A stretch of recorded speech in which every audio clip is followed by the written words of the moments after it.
Esta é a história do dia da Rádio Observador. O que se passa nas universidades norte-americanas?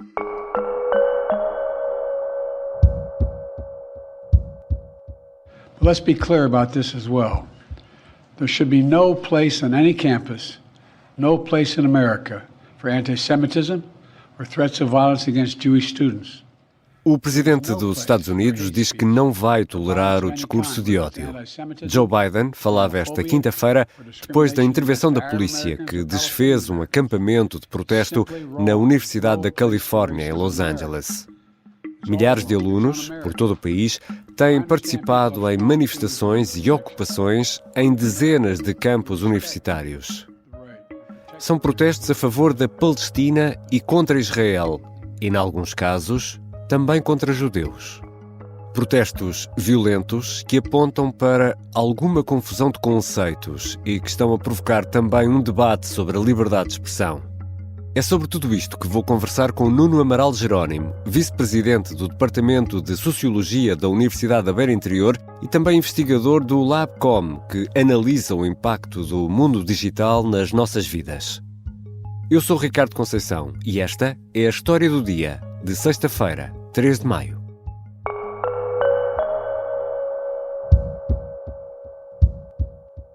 Bem-vindo, professor Nuno Amaral Jerónimo.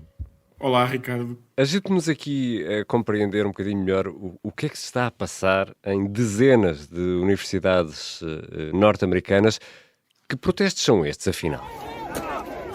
Isto são um conjunto de protestos feitos por alunos das universidades americanas que basicamente protestam contra, agora especificamente contra a intervenção militar do exército de Israel em Gaza, mas que é um bocadinho mais do que isso. Protestam também contra aquilo que consideram ser uma atitude imperialista e até colonialista de Israel sobre os territórios da Palestina.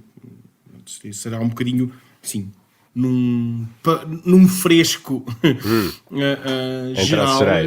Em traços gerais é isto, sim. E que posição é que as direções das universidades têm tomado perante estes protestos, estes acampamentos nos campos universitários? Alguns deles, julgo que até já foram chamados a Washington. Sabe que eu, sobre as posições que as administrações têm tomado, eu, se me deixar fazer aqui algumas considerações... Vamos a isso. Que são mais dúvidas até do que certezas, mas que nos levam para algumas perguntas interessantes até sobre o que é o ensino universitário, sobre o que deve ser, ou o que é que se pensa que é.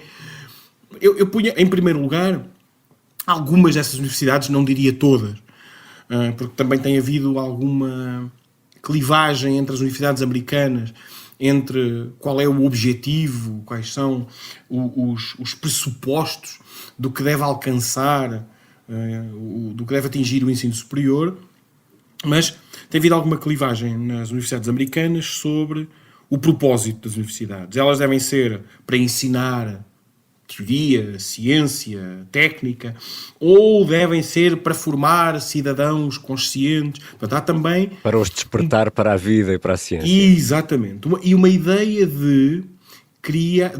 desse despertar para a cidadania. Mas mais do que isso, a ideia de que as universidades devem criar uma espécie de ativistas sociais. Algumas universidades...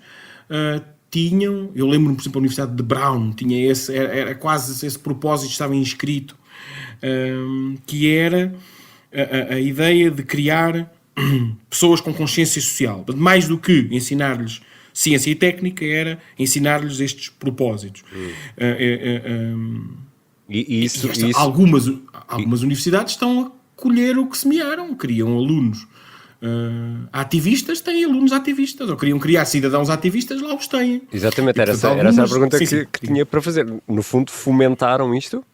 No fundo, fomentaram a ideia de que os alunos devem ser que os alunos devem ser ativistas e, portanto, que que eles devem ser essencialmente cidadãos de protesto contra uma situação.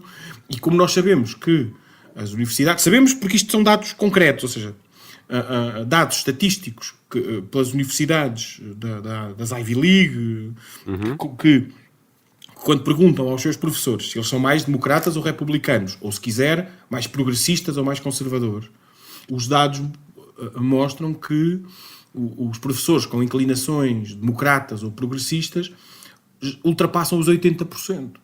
E, portanto, isto também significa que, além do ativismo, esse ativismo tem uma inclinação política.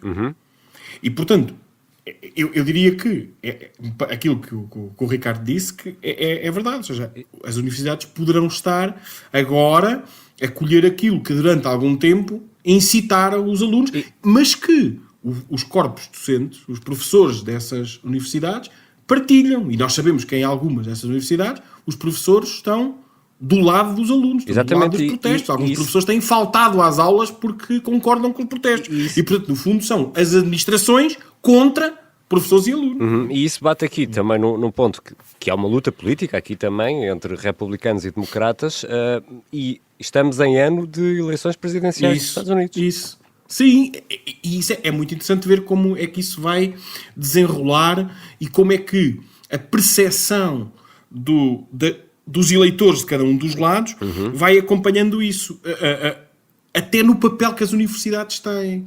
E uma outra pergunta que eu acho que é interessante fazer, e eu essa não tenho bem uma resposta, mas que eu acho que há aqui o conflito que se gera, que é de quem é que é a universidade. A universidade é dos alunos, porque a frequentam, e portanto eles têm todo o direito de ocupar os espaços, porque eles são os alunos da universidade, a universidade é deles. A universidade, se forem estatais, ela é essencialmente dos governos, ou dos Estados, enfim, tendo os Estados como a representação coletiva dos seus cidadãos. Ou, no caso de universidades privadas, ela é dos administradores, não é? Sim. E no fundo, quem é que tem direito, de quem é a propriedade, não é? Isso é interessante discutir isso, porque uma coisa é a propriedade do ponto de vista legal, dizer assim, este edifício é meu, não é? Outra coisa é, mas em termos de pensamento... Conceito, não é? De conceito, exatamente, de conceito político. A universidade é dos alunos, é dos professores, é dos administradores. Eu acho que aqui se põe esse problema bastante interessante. É muito interessante ver como é que isso desenrola, porque, como sabe, no republicanismo trumpista há um certo desprezo pela universidade, precisamente quando ela seguiu esse caminho mais do ativismo. Do ativismo, sim. E portanto é interessante ver agora como é que esse lado mais populista, às vezes até anticientífico, como é que se vai alinhar com estes protestos, porque depois, por outro lado, são defensores da ação policial contra invasões selvagens. É muito interessante, por acaso, ver como é que esse eleitorado se vai alinhar nisto. E até há quem já estabeleça paralelos entre o que se está a passar agora com os protestos contra a guerra no Vietnã. Esta comparação, para si, professor, faz sentido ou é exagerada? Numericamente parece-me exagerada, não é? Ou seja, eu não tenho números, Claro. não sei números de quantas pessoas protestaram contra a guerra no Vietnã. Exato. Bom, para já temos centenas de alunos Exato, detidos e dezenas de campos virados do avesso. Sim, não é? deixe-me, assim, à primeira vista, se houver alguém que saiba melhor esses números e possa, principalmente comparando com a guerra do Vietnã, não é? E que diga, não, em 1967, 68, os protestos foram com mais ou com menos intensidade. Mas eu diria à primeira vista, a comparação pode ser alegórica, ou seja, numericamente não me parece tão forte, não me parece que seja tão universalizada como estava na altura, até porque depois há aqui outra coisa, que é os protestos da guerra do Vietnã eram protestos que tinham também a ver com a própria geração, não é? A própria geração estava ameaçada. E aqui ela é sempre uma ameaça que decorre do outro lado do mundo, e parecendo que não, isso desmobiliza algumas pessoas, não é? Há pessoas que se mobilizam mais quando as coisas lhe batem à porta, não é? Não é uma crítica, é uma constatação. Já voltamos à conversa com Nuno Amaral Jerónimo, vice-presidente do Departamento de Sociologia da Universidade da Beira Interior. Estes protestos levantam várias questões, como já percebemos, por exemplo, também sobre o entendimento que temos sobre o mundo e sobre a liberdade de expressão. São temas a que vamos voltar na segunda parte.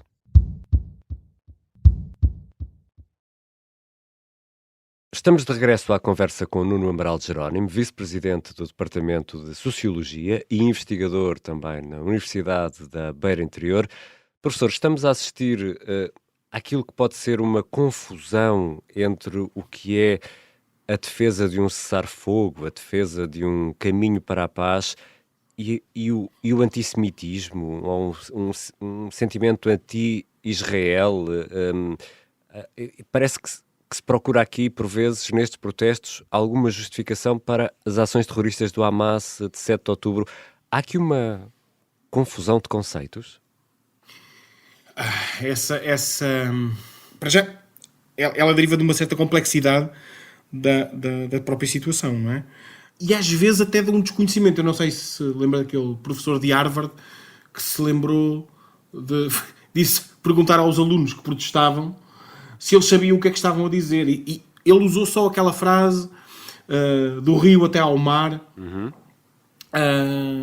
E ele perguntou se eles sabiam que rio e que mar.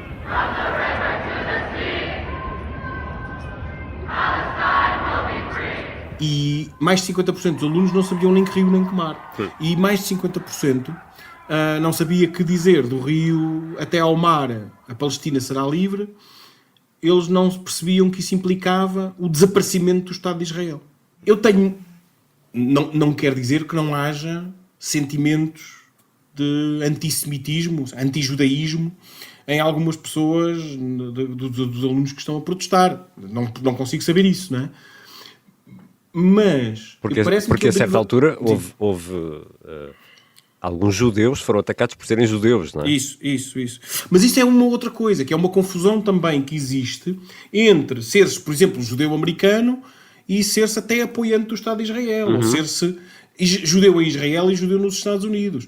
Quer dizer, o facto de ser judeu, como que isso implica essa pessoa imediatamente em todas as ações do Estado de Israel. No fundo, por absurdo, era a mesma coisa que qualquer budista ser atacado por alguma coisa que o Estado do Butão fizesse, ou até para ser mais, um anglicano ser atacado por qualquer coisa que o Reino Unido faça. É a lógica. E, portanto, exatamente. Nesse sentido, eu acho que há uma certa confusão de conceitos, não é? Isto não quer dizer, e a gente sabe, não é? A história do antissemitismo é longa, a ideia de culpar os judeus de tudo e de mais alguma coisa também não é uma coisa recente, e portanto às vezes as coisas misturam-se, e há sempre essa ideia de que os judeus são, para quem é antissemita, ou para quem tem essa desconfiança, há sempre a ideia de que há ali qualquer coisa, ou que são privilegiados, ou que são beneficiados, ou que são protegidos, e portanto é provável que depois haja ali uma certa confusão, lá está, entre os tais princípios, ou os tais ideais, melhor, de um certo progressismo ativista que quer defender todas as pessoas que são exploradas neste mundo, e repare, chegar ao ponto, não é, de confundir os judeus com os brancos anglo-saxónicos, não é? A dada altura houve essa confusão de dizer que os judeus eram sistematicamente opressores. Ou seja, já se misturavam causas, mas isso é porquê? Porque entram de forma crítica nestes protestos? Porque não são capazes de parar um bocadinho para pensar? Pode ser por várias razões. Pode ser uma, pode ser por esta, não é? Por um princípio de ativismo e de participação e de vontade de participar. Pode ser por neste ativismo e naquilo que se tem chamado os ativismos woke, não é? Essa palavra, enfim, que quer dizer muita coisa, mas para simplificar, eu sei que a palavra tem mas eu é só para os ouvintes também entenderem de que é que nos estamos a referir. Portanto, aquilo a que se chama o ativismo woke, ele tem muitas vezes é uma espécie de desejo ou de destruição, ou pelo menos de substituição da sociedade capitalista, industrial, organizada politicamente e economicamente tal como está, e isso implica também um posicionamento contra aquilo que qualquer forma de imperialismo mesmo histórico. Portanto, pode haver, em alguma dessa crítica e dos protestos, alguma crítica consciente que tem este lado. Somos contra, digamos assim, somos contra este mundo, somos contra o mundo que o Ocidente criou. Isso.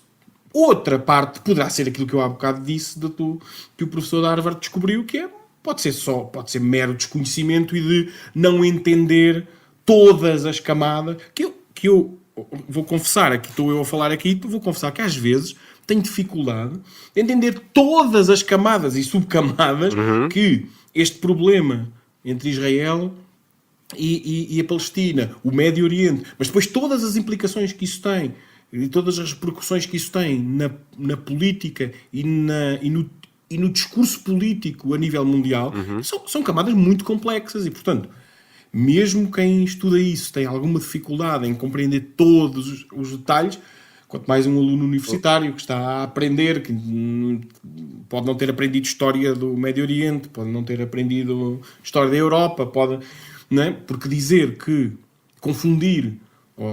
dizer que os judeus são dizer que os judeus são como são brancos, por exemplo, não é?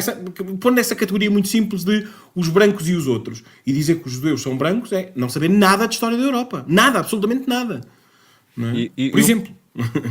E o professor, estando na Universidade do Beira Interior e tem estado muito atento a estes fenómenos, estas visões quase do politicamente correto, aqui para simplificar um bocadinho, que nos chegam também muito dos Estados Unidos, nós cá em Portugal estamos na mesma ou a caminhar para isto? O caminhar não sei, porque é uma das coisas que me ensinam, que ensinam aos sociólogos logo no início é não adivinhar o futuro. Então nós estamos proibidos de fazer isso por dever profissional. Não, mas é difícil dizer-se que caminhamos para aí. Mas está atento aos sinais. Mas sim, não estamos na fase anglo-saxónica, ou seja, não estamos ainda num discurso de totalitarismo do pensamento ou do discurso, não estamos numa fase de cancelamento de ideias, ainda não estamos, e nos Estados Unidos isso às vezes acontece. Ainda não estamos? Não estamos ainda. Não, só estava aqui a sublinhar o ainda. O ainda, porque podemos vir a estar. Não, ou seja, assim, parece-me que se não houver nada que interrompa esse processo, poderemos vir a caminhar para aí. Agora, os sinais que eu lhe posso dizer que vou vendo dentro das salas de aula, não ainda esse posicionamento agressivo de não podes dizer isto, não podes dizer aquilo, essa ideia não é bem-vinda, etc. Há mesmo a ideia do discurso de ódio, que é sempre muito complicada, porque o que é o ódio, até onde é que vai, de onde é que ela começa e onde é que ela acaba, mas ainda não havendo isso, ou seja, essa pressão que em algumas universidades americanas e britânicas tem surgido episódios e relatos. Em Portugal aconteceu, sei lá, aquele cancelamento daquela conferência do Jaime Nogueira Pinto há uns anos. Mas dentro da sala de aula nota-se um maior cuidado do que há alguns anos, nota-se e uma maior unanimidade em alguns temas sensíveis. Se é porque os alunos pensam todos da mesma maneira, se é porque alguns acabam por se render à espiral do silêncio e têm medo de falar, isso eu não consigo saber, porque depois não vou perguntar aos alunos, não é? Olha, hoje não disseste nada porque tens medo ou porque concordas? Não é isso. Portanto, isso não dá. Mas percebe-se que há uma aproximação a esse pensamento politicamente correto e uma maior unanimidade e um maior silenciamento de posições contrárias. Agora, eu também não posso, e isso eu não posso fazer aqui, e para ficar claro, eu não posso fazer uma generalização em termos de universidade por uma razão.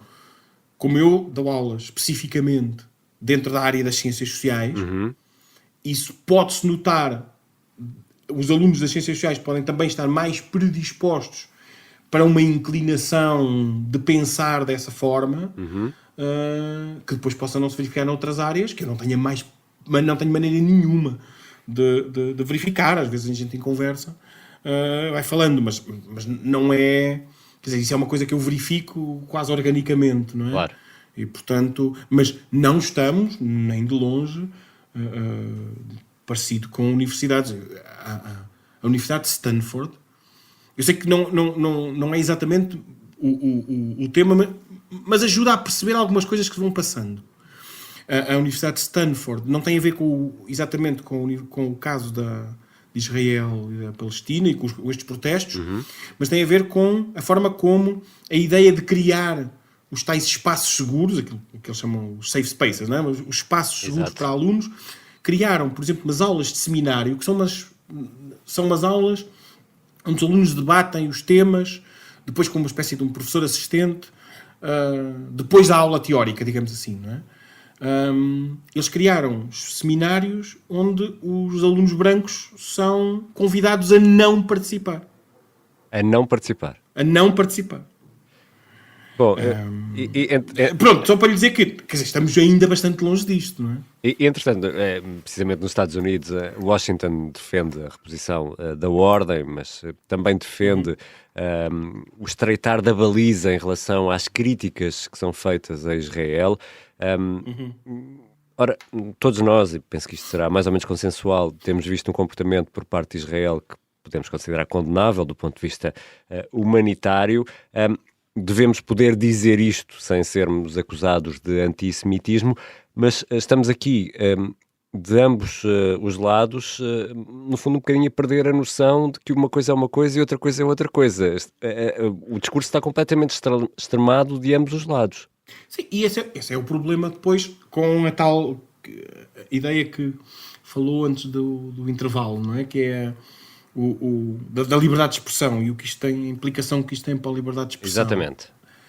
Quer dizer, o problema aqui é, temos dois lados, como diz, não é? Temos dois lados extremados, radicalizados.